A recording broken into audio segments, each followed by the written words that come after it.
स्वः तत्सवितुर्वरेण्यं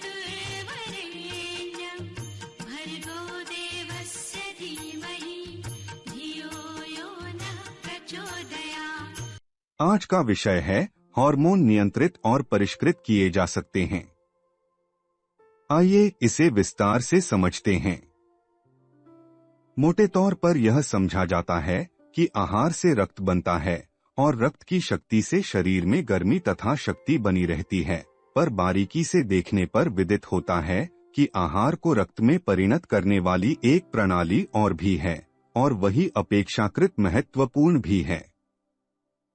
स्वसंचालित नाड़ी संस्थान तथा चेतन अचेतन द्वारा उनके नियंत्रण संचालन की बात भी अब मोटी बात ही रह गई है। मस्तिष्क अचेतन नाड़ी संस्थान को दिशा, प्रेरणा और सामर्थ्य देने वाले केंद्र और भी सूक्ष्म हैं।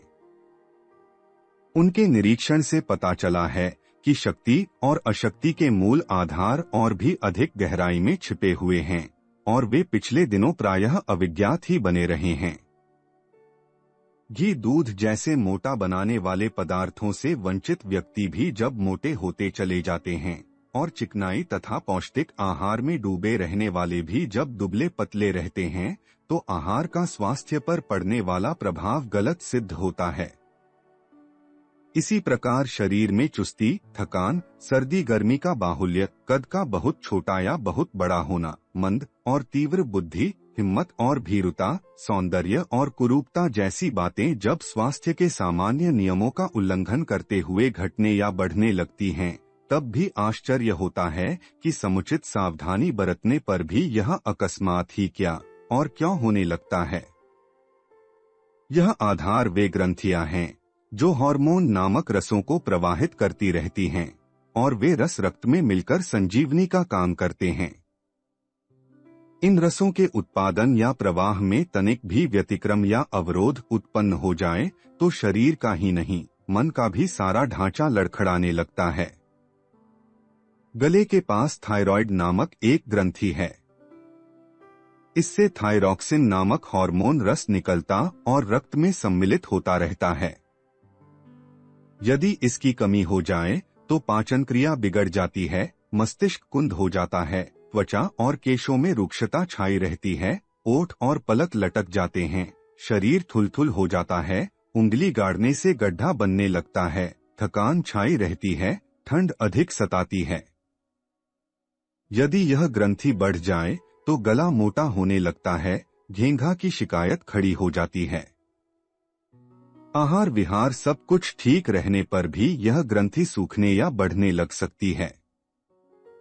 इस महत्वपूर्ण किंतु अनियंत्रित ग्रंथि में गड़बड़ी क्यों पड़ती है, यह खोजते हुए शरीर शास्त्री सिर्फ इतना जान सके हैं कि आयोडीन की कमी पड़ने से ऐसा होता है। वे कहते हैं भोजन में कम से कम 20 माइक्रोग्राम आयोडीन होनी चाहिए। समुद्री जल, समुद्री नमक, समुद्री घास पात, समुद्री मछली में वे आयोडीन का बाहुल्य बताते हैं। यह सब करने पर भी बहुत बार निराश ही होना पड़ता है। श्वास नली के ऊपरी भाग को ढके हुए गहरे लाल रंग की 2 पत्तियों वाली तितलीनुमा यह थायराइड ग्रंथि तब भी काबू में नहीं आती। अन्वेषकों ने इस ग्रंथि के गह्वर में कोलाइड नामक एक पीला प्रोटीन और ढूंढ निकाला तथा अनुमान लगाया कि शायद यही थायरॉक्सिन को प्रभावित करता हो, पर यह निष्कर्ष भी गलत ही निकला। थायराइड में सिकुड़न आ जाने से चमड़ी शुष्क रहने लगती है, बाल झड़ने लगते हैं और रूखे हो जाते हैं।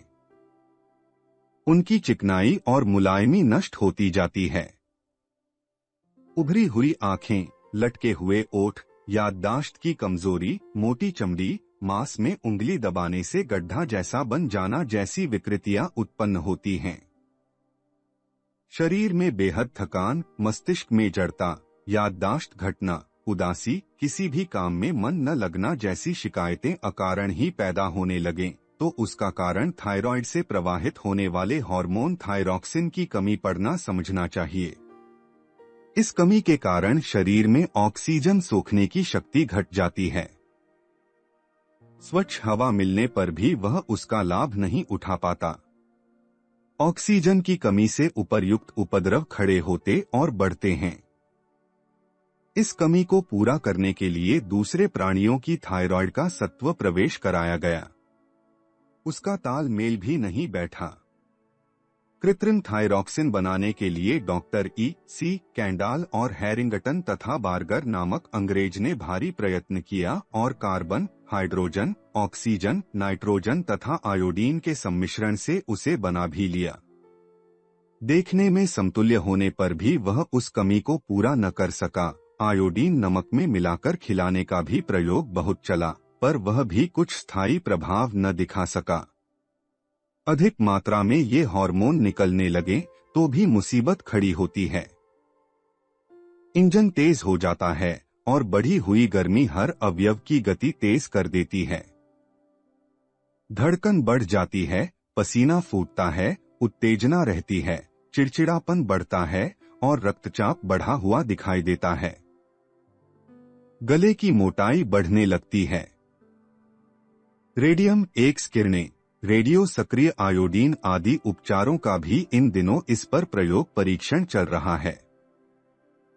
थायराइड के भीतर पाई जाने वाली पैराथायराइड नन्ही सी ग्रंथियों की भी तलाश की जा रही है, पर रहस्य का पर्दा तो भी उठता नहीं। डॉक्टर इमले से लेकर कनाडा के रसायन शास्त्री कोलिए तक थायराइड को नियंत्रित करने का सिलसिला अद्यावधि चल ही रहा है। कैल्शियम देने से शायद कुछ काम चले, यह भी परख लिया गया है। भोजन का ग्रास पेट में पहुंचते ही वहां उसका परिवर्तन होने लगता है। स्टार्च तथा शुगर दोनों अंश ग्लूकोज शर्करा में बदल जाते हैं। इस ग्लूकोज का कुछ अंश तत्काल खून में चला जाता है और शरीर को गर्मी तथा शक्ति देने के काम आता है। शेष ग्लाइकोजन के रूप में जिगर में जाकर जमा हो जाता है और आवश्यकतानुसार उसका उपयोग होता रहता है। जिन्हें मधुमेह, डायबिटीज की शिकायत हो जाती है, उनकी भोजन से बनी हुई शर्करा शरीर में काम नहीं आती, वरन रक्त में उसकी मात्रा बढ़ती चली जाती है। उधर शर्करा के अभाव के कारण शरीर क्षतिग्रस्त होता चला जाता है। यह गड़बड़ी अग्न्याशय नामक ग्रंथि से निकलने वाले इंसुलिन नामक हार्मोन की कमी पड़ जाने के कारण उत्पन्न होती है। फ्रेडरिक वेटिंग ने इस संबंध में भारी शोध किया। लैंगर हैंस की द्वीपिकाओं में बनने वाले इस रसायन को पहले आइजलीटिन कहा जाता था, पीछे इसे इंसुलिन कहा जाने लगा। इसी शोध पर वेटिंग तथा मैक्लियार्ड को नोबेल पुरस्कार प्राप्त हुआ। आधे लीटर रक्त में 1 औंस के 100वें भाग के बराबर शर्करा रहती है। इसे एक प्रकार का ईंधन कहना चाहिए, जिसके आधार पर कोशिकाओं तथा मांसपेशियों को समस्त अवयवों को गर्म और गतिशील रहने का अवसर मिलता है। इस कार्य में इंसुलिन की सहायता एड्रेनालिन भी करता है। शरीर का आकार सामान्य रखने या उसे असाधारण रूप से घटा या बढ़ा देने का, एकाएक भारी हेर फेर उत्पन्न कर देने का कारण मस्तिष्क स्थित पीयूष ग्रंथि ही है। उसमें जहां बाल की नोक की बराबर अंतर पड़ा कि शरीर में वैसी ही विकृतियां उत्पन्न हो जाती हैं। हार्वर्ड विश्वविद्यालय के सर्जन डॉक्टर हार्वे कुशिंग ने एक पिल्ले की पीयूष ग्रंथि निकाल दी। बस फिर वह बढ़ा ही नहीं, सदा के लिए पिल्ला ही बना रह गया। चूहों के बच्चे पीयूष ग्रंथि रहित किए गए तो वे बढ़िया से बढ़िया भोजन देने पर भी उतने ही छोटे बने रहे, न उनका कद बढ़ा और न वजन में रत्ती भर अंतर आया। बूढ़े होने तक वे बच्चे ही बने रहे। कोलंबिया विश्वविद्यालय के सर्जन फिलिप स्मिथ ने एक चूहे की पीयूष ग्रंथि दूसरे में फिट कर दी तो दुगने हार्मोन बढ़ने से वह चूहा असाधारण रूप से बढ़ा और अपने साथियों की तुलना में 3 गुना बड़ा दैत्य जैसा हो गया। हार्मोन ग्रंथियों में अंतर आने से शरीर का विकास असाधारण रूप से रुक सकता है और आश्चर्यजनक रीति से बढ़ सकता है। 25 इंच ऊंचा आदमी टामथम्ब और 24 इंच ऊंची स्त्री लेबोनिया लोगों की दृष्टि में आश्चर्यजनक हैं, पर यह हार्मोन ग्रंथियों की एक मामूली सी उलट पलट मात्र है। तामथम का जन्म के समय वजन 9 पौंड 2 औंस था। न जाने क्या हुआ कि आशा के विपरीत वह जहां का तहां रह गया। बाजीगरों का धंधा करता था। उसने अपने ही जैसी बौनी लड़की भी ढूंढ निकाली, उससे शादी करके अपने व्यवसाय को और भी अधिक आकर्षक बनाया। उनका यह पल्ला दूसरी तरफ झुक जाए तो फिर लंबाई ही लंबाई बढ़ती चली जाएगी। 8 फीट 11 इंच ऊंचा आदमी रॉबर्ट वाडली ताड़ के पेड़ जैसा लगता था। पलामू, बिहार में 7.5 फीट ऊंचा तिलवर नामक व्यक्ति अभी कुछ दिन पहले तक लोगों का ध्यान अपनी अनोखी लंबाई की ओर खींचता रहता था। रूस का शासक जार पीटर स्वयं लंबे कद का था। उसे लंबे आदमी बहुत पसंद थे। उसका एक प्रिय लंबा सार्जेंट जब मरा तो जार ने उसके अस्थि पंजर को कुंस्टकयर के संग्रहालय में सुरक्षित रखने का आदेश दिया। तब से वह रखा ही हुआ था। अब 200 वर्ष बाद एक्स किरणों की सहायता से उस कंकाल की असाधारण लंबाई का कारण खोजा गया है, तो उसमें पीयूष ग्रंथि से अधिक स्राव होना ही कारण पाया गया है। सिकंदरिया में एक ऐसा बौना मनुष्य था जिसकी ऊंचाई केवल 17 इंच थी। उसका नाम था अलीपियस। उसे वहां के अमीर जम्बिलकस ने अपने मेहमानों के मनोरंजन के लिए अपने पास रखा था और उसे कभी कभी तोते के पिंजड़े में बंद करके इधर उधर ले जाया जाता था। ओहियो संयुक्त राज्य के सिंसिनाटी नगर में एक लड़की थी, कुमारी फैनी माइल्स। यह सन 1880 ईस्वी में जन्मी। इसके और सब अंग तो साधारण थे, पर पैरों के पंजे असाधारण रूप से लंबे थे। उनकी लंबाई 2-2 फीट थी। उसकी इस विचित्रता से सभी डरते थे और कोई उससे विवाह करने के लिए तैयार न हुआ। डेट्रॉमेट, मिशिगन, अमेरिका का एक नागरिक अल्फ्रेड लेंजवेन एक अनोखी शारीरिक विशेषता से संपन्न था। जिस प्रकार दूसरे लोग नथुनों से श्वास लेते हैं, वह आंखों से ले सकता था और छोड़ सकता था। परीक्षा के तौर पर वह जलता दीपक और मोमबत्तियां मुंह और नाक बंद करके मात्र आंखों से देखकर बुझा देता था। फेडपैट जेल की आवाज इतनी बुलंद थी कि जब वे गरजकर बोलते तो उनकी कही हुई बात 4 मील तक सुनी जा सकती थी। हार्मोन स्रावों की घटोत्तरी बढ़ोत्तरी का आहार विहार से कोई सीधा संबंध नहीं है। उनका सचेतन और अचेतन मन से भी कोई संबंध अभी तक स्थापित नहीं किया जा सका है। इसी प्रकार आनुवंशिक विज्ञान में पैतृक जीनों से भी उनकी कुछ संगति नहीं बैठती। अचेतन मन में कोई संग्रहित संस्कार उन्हें प्रभावित करता हो, ऐसी भी तुक किसी प्रकार नहीं बैठती। फिर अकारण इन अंतःस्रावों की अकस्मात क्यों घटोत्तरी बढ़ोत्तरी आरंभ हो जाती है? इसका यथार्थ कारण ढूंढना हो तो हमें अधिक गहराई तक जाना पड़ेगा। इसके आधार मनुष्य की सूक्ष्मतम चेतना से संबंधित हैं। मनुष्य 3 भागों में विभक्त है।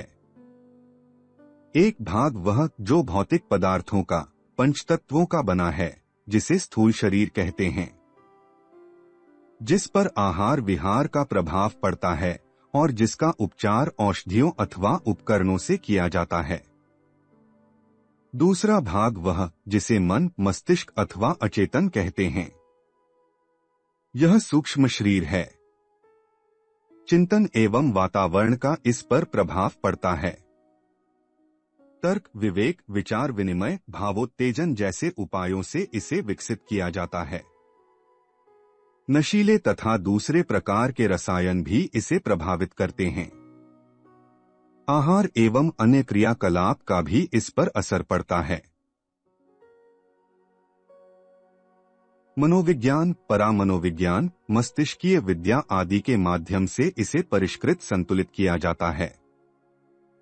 तीसरा भाग इन दोनों से ऊपर है, जिसे कारण शरीर, लिंग शरीर, हृदय, अंतःकरण, आत्मचेतना आदि नामों से पुकारते हैं।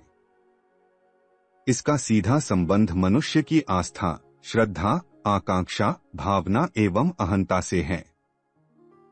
उस स्तर के पाप पुण्य वहां छाए रहते हैं और उन्हीं के आधार पर जीव की अंतरंग सत्ता का प्रकटीकरण होता है। हार्मोन इसी स्तर की स्थिति में प्रभावित होते हैं, इसलिए यदि उन्हें चाहें तो संचित प्रारब्ध अथवा संग्रहित संस्कार भी कह सकते हैं। यह संचय इस जन्म का भी हो सकता है और पिछले जन्मों का भी। परिवर्तन एवं उपचार इस स्तर की स्थिति का भी हो सकता है, पर वे प्रयत्न होने उसी प्रकार के चाहिए जो आंतरिक सत्ता की गहराई तक प्रवेश कर सकें और अपना प्रभाव उस पृष्ठभूमि तक उतार सकें। क्या हार्मोन क्षेत्र पर नियंत्रण हो सकता है? क्या उनकी विकृत गतिविधियों को संतुलित किया जा सकता है? क्या इच्छा या आवश्यकता के अनुरूप इन्हें घटाया या बढ़ाया जा सकता है? इसका उत्तर हमें दिया जा सकता है, पर यह समझ लेना चाहिए कि इसके लिए ऐसे प्रयास करने पड़ेंगे जो अंतः चेतना को गहराई तक प्रभावित करते हैं। शारीरिक आहार विहार या मानसिक तर्क वितर्क या उपचारों से उस गहराई तक नहीं पहुंचा जा सकता जहां इन हार्मोनों का मूलभूत उद्गम है। केवल आध्यात्मिक साधनाओं का मार्ग ही ऐसा है जो शरीर और मन को प्रभावित करके हार्मोनों को ही नहीं और भी कितने ही महत्वपूर्ण आधारों में हेर फेर करके मनुष्य को सामान्य से असामान्य बना सकता है। इस पुस्तक के अन्य अध्याय सुनने के लिए डिस्क्रिप्शन बॉक्स में दिए गए लिंक पर क्लिक करें। For more videos visit our channel. Please like, share and subscribe.